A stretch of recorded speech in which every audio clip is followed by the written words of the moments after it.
Latest technology videos के लिए Khalid technical channel को अभी सब्सक्राइब कर लें और घंटी के बटन को भी दबा दें, जिससे आपको हमारी वीडियोस के नोटिफिकेशन आते रहेंगे।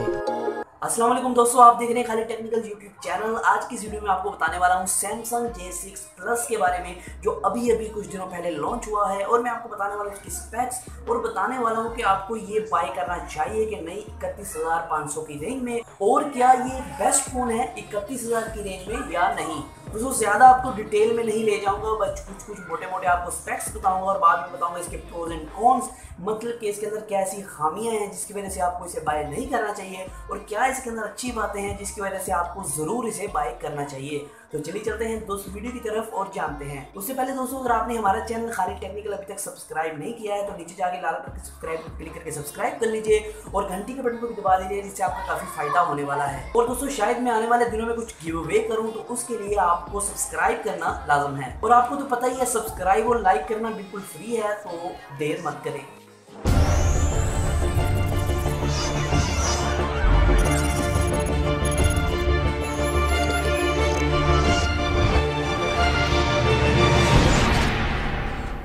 दोस्तों पहले बात करते हैं डिज़ाइन के हवाले से। तो इसका डिज़ाइन बहुत ही अच्छा है। आपको बैक की तरफ ग्लास मिलता है, फ्रंट की तरफ आपको ग्लास मिलता है, इसके बैक की तरफ आपको डुअल कैमरा मिलता है। जो फिंगरप्रिंट स्कैनर आपको एक साइड माउंटेड मिलता है और ये एक 2.0 USB के साथ आता है। इसके अंदर आपको 3.5 mm का जैक भी मिलता है। तो अब बात करते हैं इसकी कुछ स्पेक्स, इसकी कुछ अंदरूनी, मतलब के अंदर इसके क्या डाला गया है। तो पहले नंबर पे इसके अंदर आपको एंड्रॉइड 8.0 ओरियो मिलता है, जो एंड्रॉइड की तरफ से लेटेस्ट है फिलहाल। दोस्तों इसके अंदर आपको क्वालकॉम का 425 प्रोसेसर मिलने वाला है, जो एक बहुत ही हल्का प्रोसेसर है और ये काम कर रहा है 1.4 GHz पे 853 बेस्ड। और यहाँ आपको एंड्रीनो 308 के ग्राफिक्स मिलने वाले हैं। तो प्रोसेसर के हवाले से बात कीजिए, प्रोसेसर बहुत अच्छा नहीं है, इतना एवरेज भी नहीं है। प्रोसेसर आपको बहुत अच्छी परफॉर्मेंस प्रोवाइड नहीं करेगा 30,000 की रेंज में, क्योंकि यहाँ आपको कम से कम एक ऑक्टा कोर प्रोसेसर प्रोवाइड करना चाहिए था, लेकिन यहाँ आपको एक क्वाड कोर प्रोसेसर प्रोवाइड किया जा रहा है। और इसके अंदर आपको दो वेरिएंट्स देखने को मिलते हैं, 3 GB RAM plus 32 GB internal storage, 4 GB RAM plus 64 GB internal storage. और दोस्तों पाकिस्तान के अंदर ये दोनों वेरिएंट्स में एक ही वेरिएंट लॉन्च हुआ है, जिसका नाम है 3+32, मतलब कि 3 GB रैम के साथ 32 GB इंटरनल स्टोरेज। दोस्तों आपको सामने की तरफ एक IPS पैनल मिलता है 6 इंचेस का, जो 720x1480 के पिक्सल को सपोर्ट करता है। दोस्तों देखा जाए तो 30,000 की रेंज के लिए ये पिक्सल रेशो बहुत कम है। जो अगर PPA की बात की पिक्सल पर इंच की, वो आपको 274 देखने को मिलती है। दोस्तों इसके अंदर आपको बहुत ही अच्छी किस्म की नॉच देखने को नहीं मिल रही है, मतलब स्क्रीन कोई ज्यादा खास नहीं होने वाली। स्क्रीन आपको कोई बहुत अच्छा रिजल्ट नहीं देने वाली है, बस नॉर्मल सा रिजल्ट देने वाली है, तो गुजारा कर सकते हैं स्क्रीन से। हाँ आपको माइक्रो SD कार्ड का सपोर्ट मिलता है, मतलब कि हाइब्रिड सिम स्लोट नहीं मिलती है। आप 2 सिमों के साथ साथ एक मेमोरी कार्ड भी लगा सकते हैं, जिससे आपकी जो स्टोरेज है वो काफ़ी एक्सपैंड हो जाएगी।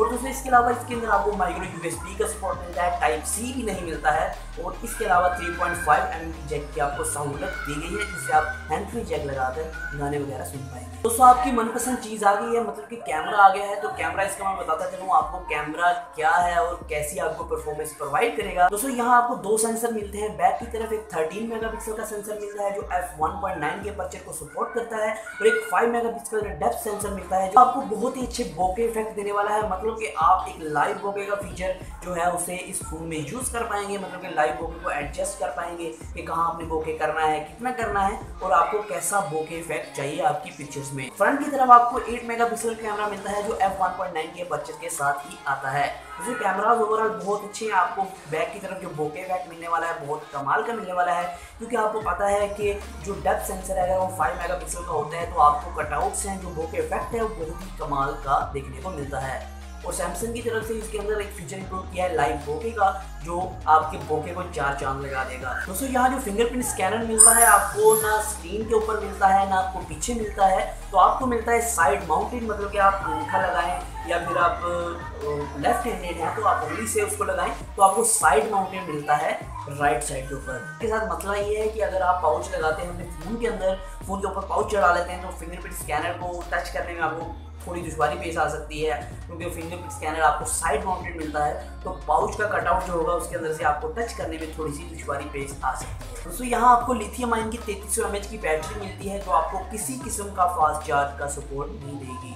दोस्तों यहाँ हम बात करेंगे प्रोज एंड कॉन्स के हवाले से। तो प्रोज एंड कॉन्स के यही है कि इसकी स्क्रीन है वो 720p की है, मतलब कि आपको रिजल्ट बिल्कुल ना होने के बराबर मिलेगा। और दोस्तों इसके अंदर जो प्रोसेसर मिलने वाला है वो प्रोसेसर कोई खास प्रोसेसर नहीं है, आपको इतनी अच्छी परफॉर्मेंस नहीं देने वाला है। किसी किस्म की जो हैवी किस्म की गेम्स एंड टास्क है वो आप नहीं कर पाएंगे। तो अगर आप चेक करना चाहते हैं गेमिंग या इस तरह कोई रेंज, तो आपको कोई और मॉडल सेलेक्ट करना पड़ेगा या फिर सैमसंग से हट के कोई फ़ोन लेना पड़ेगा।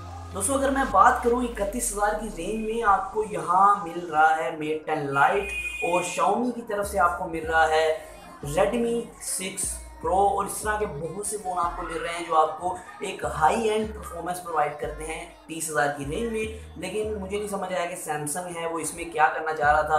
कोई फिंगरप्रिंट स्कैनर जो साइड माउंटेड है वो एक शायद सैमसंग की नज़र में एक नई टेक्नोलॉजी है, क्योंकि आपको शायद पता हो या ना हो ये पहले भी जो टेक्नोलॉजी है वो सोनी के और इस तरह के कुछ फ़ोन्स में इम्प्लीमेंट की जा चुकी है। तो उससे ये मतलब कि फ़ोन का समझ नहीं आ रहा है कि किस वजह से इसकी प्राइस इतनी हाई है। इसका आप मान सकते हैं कि इसकी जो लुक है, इसकी जो मतलब कि बिल्ड क्वालिटी है काफ़ी अच्छी है, एल्यूमिनियम फ्रेम मिलता है, लेकिन इसके अंदर कोई ख़ास ऐसा फीचर नहीं है जिसकी वजह से आप 30,000 पे करें। मैं आपको सजेस्ट यही करूँगा कि 30,000 की रेंज में आप इसे बाय मत करें। आपको अगर बाय करना है एक अच्छा फ़ोन अच्छे कैमराज के साथ, तो आप जा सकते हैं Mate 10 Lite की तरफ, क्योंकि उसके अंदर फ्रंट और बैक की तरफ आपको डुअल कैमरा मिलते हैं, बहुत अच्छा आपको बोके मिलता है। उसके अलावा दोस्तों आपको जो Redmi के फ़ोन मिलते हैं, जो Xiaomi के फ़ोन मिलते हैं, वो आपको हाई एंड परफॉर्मेंस प्रोवाइड करते हैं। 64GB इंटरनल, 4GB रैम और एक बहुत अच्छा स्नैपड्रैगन का प्रोसेसर, तो आप उनकी तरफ जा सकते हैं। और इसके अंदर एक प्रो मैं आपको बताते रहूँ, मैंने कहा चलो प्रो भी आपको बता दें कि आप ये ना कहीं भैया आप सैमसंग की इतनी वो क्यों कर रहे हो, सैमसंग इतना जलील क्यों कर रहे हो। तो प्रो इसके अंदर ये है कि इसका कैमरा जो है वो 5 मेगापिक्सल का डेप्थ सेंसर है, जिसकी वजह से आपको बोके इफेक्ट काफ़ी अच्छा मिलेगा। इसके अंदर लाइव बोके का फीचर मिलेगा जो आपको लेटेस्ट फोन में मिल रहा है। तो आज की वीडियो सिर्फ इतना ही। अगर आपको वीडियो पसंद आई तो चैनल को सब्सक्राइब कर लीजिएगा और वीडियो को लाइक एंड शेयर कीजिएगा, क्योंकि ये तो बहुत ज़रूरी है, क्योंकि ज़्यादातर लोगों को जब तक वीडियो पहुँचेगी नहीं वो इसको बाय कर लेंगे और बाद में पछताएंगे। तो इसलिए आपको शेयर करना बहुत ज़रूरी है और लाइक एंड सब्सक्राइब करना बहुत अहम है। तो आज की वीडियो में सिर्फ इतना ही, फिर नई वीडियो के साथ अल्लाह हाफिज़।